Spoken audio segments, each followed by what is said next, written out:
तो हेलो दोस्तों, learn with मनोरंजन में आप सभी का स्वागत है। अगर चैनल पर आप नए आए हैं तो चैनल को सब्सक्राइब कीजिए और बेल आइकन को दबा दीजिए ताकि नए वीडियो का नोटिफिकेशन सबसे पहले आपको मिले। तो आज हम पढ़ने वाले हैं अभिहु के प्रकार। उसमें क्या होना अभिहु, तो अदिश अभिहु पढ़ने वाले हैं। तो देखिए अदिश अभिहु किसे कहते हैं, यहाँ पर देखिए, यहाँ पर अदिश अभिहु किसको बोलेंगे। देखिए यहाँ इसमें सबसे पहले तो ये वर्ग अभिहु होना चाहिए। क्या, तो वर्ग अभिहु के लिए यहाँ पर पंक्तियों की संख्या क्या होना चाहिए, पंक्तियों की संख्या बराबर होना चाहिए किससे, स्तंभ की संख्या से। तो पंक्ति की संख्या कितना है यहाँ पर 1 2 3 और स्तंभ की संख्या 1 2 2 3। तो क्या है, दोनों बराबर है, दोनों, तो यहाँ पर क्या है, दोनों बराबर है। तो क्या है, वर्ग अभिहु है। तो चलिए इसको समझते हैं। देखिए तो क्या है, वर्ग अभिहु है, ये वर्ग अभिहु होना चाहिए, ठीक है। तो ये वर्ग अभिहु है।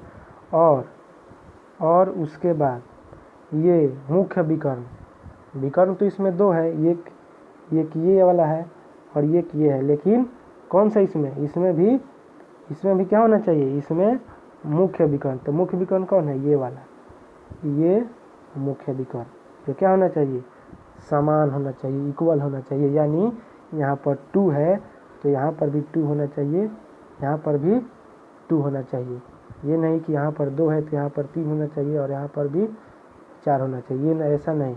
यहाँ पर 2 है तो यहाँ पर भी 2 और यहाँ पर भी 2 होना चाहिए। और बाकी सभी अवयव 0 होना चाहिए, ठीक है। बाकी सभी अवयव 0 होना चाहिए। तो इसको क्या बोलेंगे, अदिश अभिहु। तो चलिए मैं आशा करता हूँ कि आपको ये समझ में आ गया होगा। आगे देखते हैं। यहाँ पर देखिए, यहाँ पर देखते हैं हम इकाई अभिहु। यहाँ पर देखेंगे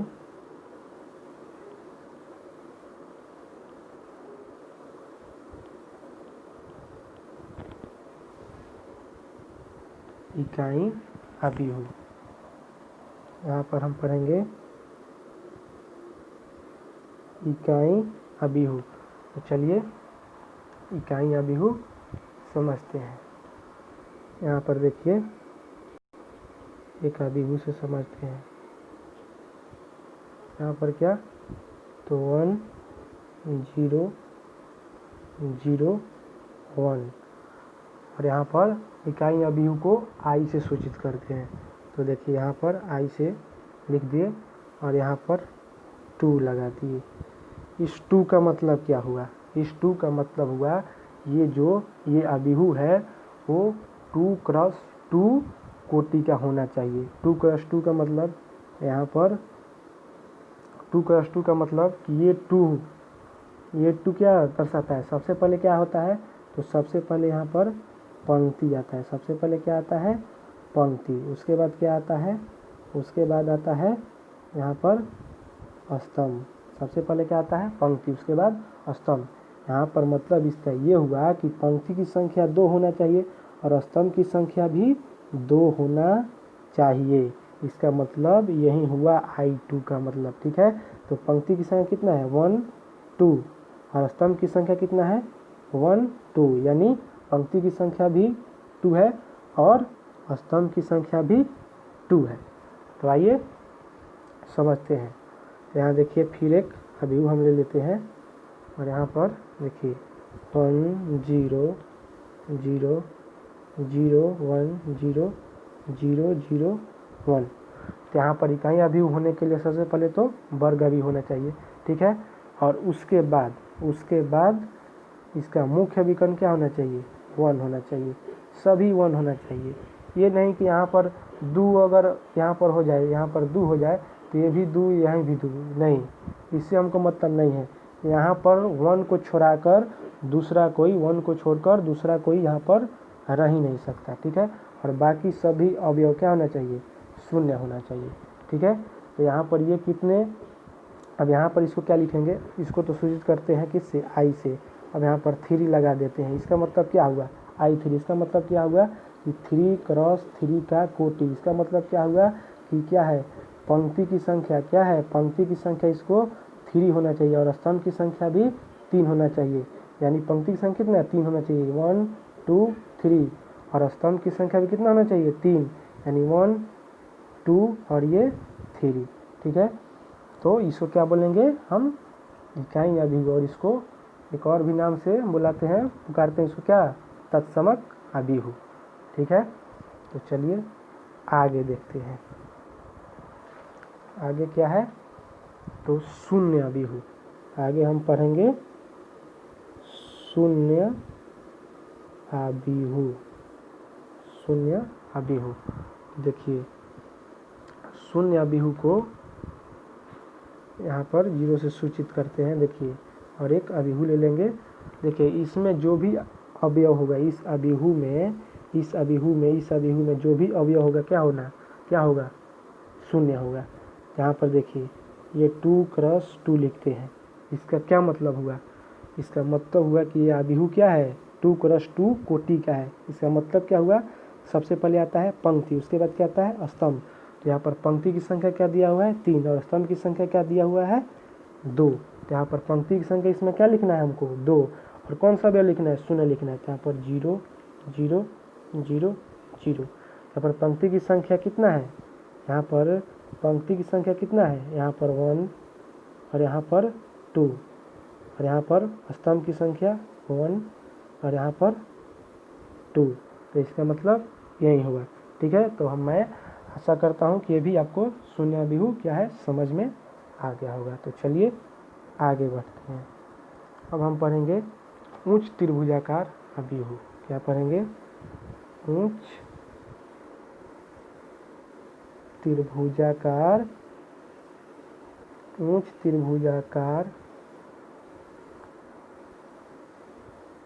अभिहु, उच्च त्रिभुजाकार अभिहु पढ़ेंगे।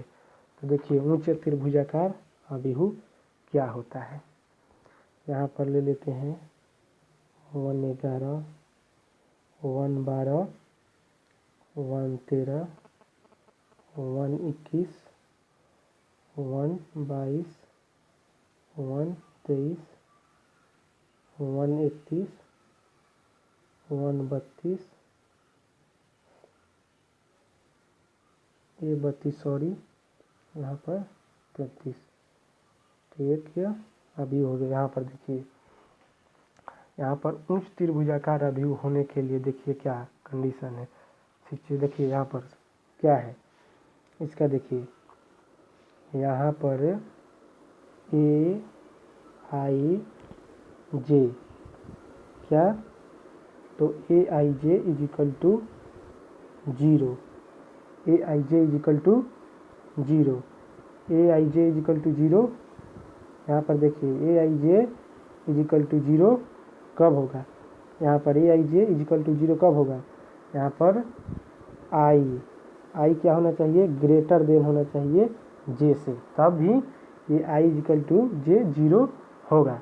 तो यहाँ पर देखिए आई और जे का मतलब क्या हुआ, देखिए यहाँ पर A11, तो सबसे पहले क्या आता है पंक्ति, उसके बाद क्या आता है स्तंभ। तो यहाँ पर सबसे पहले क्या, तो यहाँ पर क्या आएगा आई, यहाँ पर सबसे पहले आता है आई, और यहाँ पर दूसरे स्थान पर जे, सबसे पहले आई आता है और दूसरे स्थान पर जे आता है, और सबसे पहले क्या आता है पंक्ति और दूसरे पर स्तंभ। यहाँ पर क्या है 1 1 का मतलब क्या हुआ, आई का मान कितना है 1 और जे का मान भी 1 है। तो यहाँ पर देखिए उच्च त्रिभुजाकार होने के लिए आई जे 0 होगा, कब होगा, तो आई 12 होना चाहिए जे से। तो इसमें देखेंगे कि आई का मान जे से कौन 12 है, वहीं 0 होगा। तो यहाँ पर देखिए यहाँ पर आई का मान क्या है 2 और जे का मान 1, तो क्या है आई का मान 12 है किससे, तो जे के मान से। तो ये क्या होना चाहिए, ये मान होगा 0।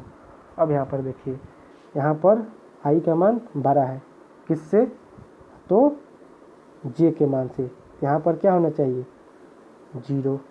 ठीक है, अब देखिए यहाँ पर क्या है आई का मान 3 है और जे के मान 2 है, तो 3 बड़ा है 2, यानी आई का मान 12 है किससे, जे के मान से। तो ये क्या होगा, ये होना चाहिए क्या, तो 0 होना चाहिए। ठीक है, तो यहाँ पर अब और देख लेते हैं, ये तो सेम है, यहाँ पर i का मान 2 भी है और j का यहाँ भी सेम है, यहाँ भी सेम है, तो यहाँ पर क्या है, यहाँ पर तो छोटा है, तो क्या होना चाहिए, देखिए बताते हैं हम आपको। देखिए यहाँ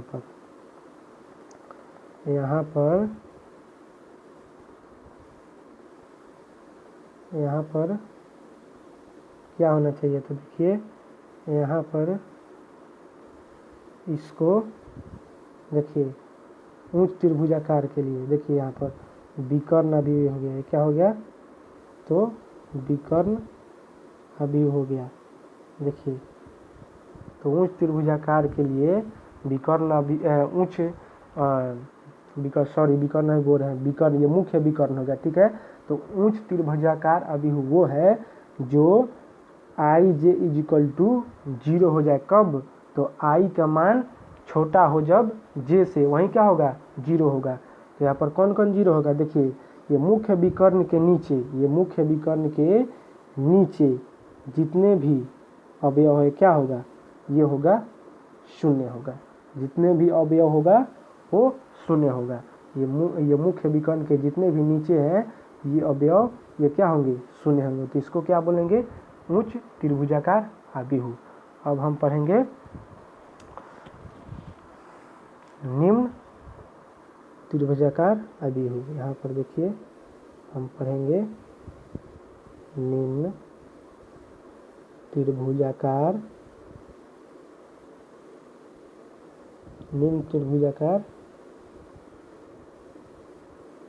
अभिव्यय पढ़ेंगे। ठीक है, तो देखिए निम्न त्रिभुजाकार अभिव्यय यहाँ पर लेते हैं 1 1 1 2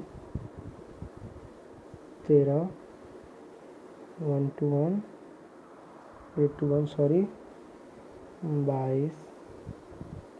23 31 32 33।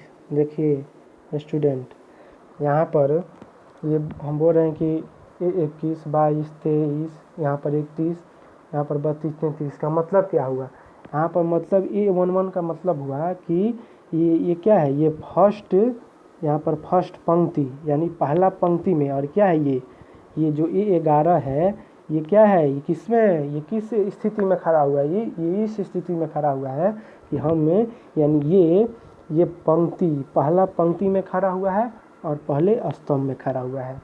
और ये देखिए ये 1 2 क्या, इसका 12 का मतलब, इसका क्या मतलब हुआ, इसका मतलब हुआ कि जो ये है ये क्या सबसे पहले क्या दर्शाता है, पंक्ति दर्शाता है, उसके बाद क्या दर्शाता है, स्तंभ दर्शाता है। यानी क्यों, कौन सा पंक्ति में, ये पहला पंक्ति में है यानी, और स्तंभ किस में है, दूसरे स्तंभ में, ये दूसरे स्तंभ में है, तो इसका मतलब क्या हुआ, यह हुआ। ठीक है, तो मैं आशा करता हूँ कि आप लोगों को समझ में आ गया होगा। अब चलिए हम जानते हैं कि निम्न त्रिभुजाकार अभिव्यय क्या है। देखिए यहाँ पर निम्न त्रिभुजाकार अभिव्यय क्या होगा, यहाँ पर आई जे, यहाँ पर a i j is equal to 0 होगा, कब होगा, यहाँ पर a I is equal to 0 होगा, यहाँ पर देखिए a I is equal to जे 0 होगा, कब होगा यहाँ पर, तो कब होगा यहाँ पर, सो देखिए ये तब होगा जब आई का मान क्या होगा, तो जे से छोटा होगा, तब ये होगा। ठीक है, तो यहाँ पर देखते हैं कि आई का मान जे से छोटा कौन है, तो इसमें तो नहीं है। ठीक है, देखिए इसमें देखते हैं, ये वाला तो नहीं है, ये तो सेम ही है, और इसमें देखते हैं, तो यहाँ पर देखिए यहाँ पर क्या है, ये पहले सबसे पहले क्या आता है आई, उसके बाद क्या आता है जे, तो आई का मान क्या दिया हुआ है 1 और जे का मान 2, तो यहाँ पर आई का मान क्या है, जे से छोटा है, तो इस वैल्यू को क्या होना चाहिए, 0 होना चाहिए। इसका भी देखिए आई का मान क्या है 3 से यानी जे से छोटा है, तो इसका भी 0 होना चाहिए। यहाँ पर देखिए आई का मान 2 है और जे का मान 3 है, तो आई का मान क्या है, जे से छोटा है, तो इसका भी 0 होना चाहिए। तो देखिए इससे बात निकल कर क्या आती है, तो बात ये आती है कि ये मुख्य विकर्ण के जितने भी ऊपर अवयव है ये क्या होना चाहिए, ये सभी शून्य होना चाहिए। क्या होना चाहिए, तो मुख्य विकर्ण के जितने भी ऊपर के अवयव है, इस मुख्य विकर्ण के जितने भी ऊपर के अवयव है ये क्या होना चाहिए, ये होना चाहिए शून्य होना चाहिए। तो इसको क्या बोलेंगे, निम्न त्रिभुजाकार। तो मैं आशा करता हूँ कि आपको बहुत बढ़िया से समझ में आ गया होगा। तो आगे पढ़ते हैं हम तुलनीय आव्यूह। आगे क्या पढ़ते हैं, तुलनीय आव्यूह। तुलनीय आव्यूह क्या है,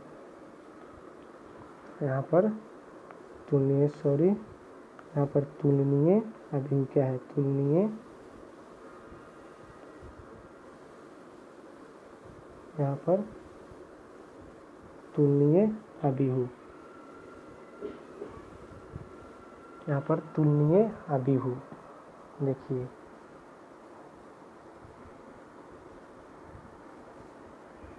यहाँ पर तुलनीय आव्यूह देखिए। तुलनीय आव्यूह क्या है, यहाँ पर दो आव्यूह लेना पड़ेगा। इसको समझने के लिए दो आव्यूह की आवश्यकता होती है। यहाँ पर देखिए, यहाँ पर 2x2 कोटि का लेंगे, ठीक है, 2x2 कोटि का लेंगे, ठीक है। और यहाँ पर भी हमको 2x2 कोटि का आव्यूह लेना पड़ेगा। ये तुलनीय आव्यूह होने के लिए अगर यहाँ पर हम 2x2 कोटि का आव्यूह लेते हैं तो यहाँ पर भी हमको 2x2 कोटि का आव्यूह लेना पड़ेगा, तब ये क्या कहलाएगा, तुलनीय आव्यूह कहलाएगा, ठीक है। इसमें अव्यय जो भी मन करे वो ले सकते हैं। अब यहाँ पर देखिए, यहाँ पर मान लीजिए, और क्या है, यहाँ पर देखिए, यहाँ पर देखिए,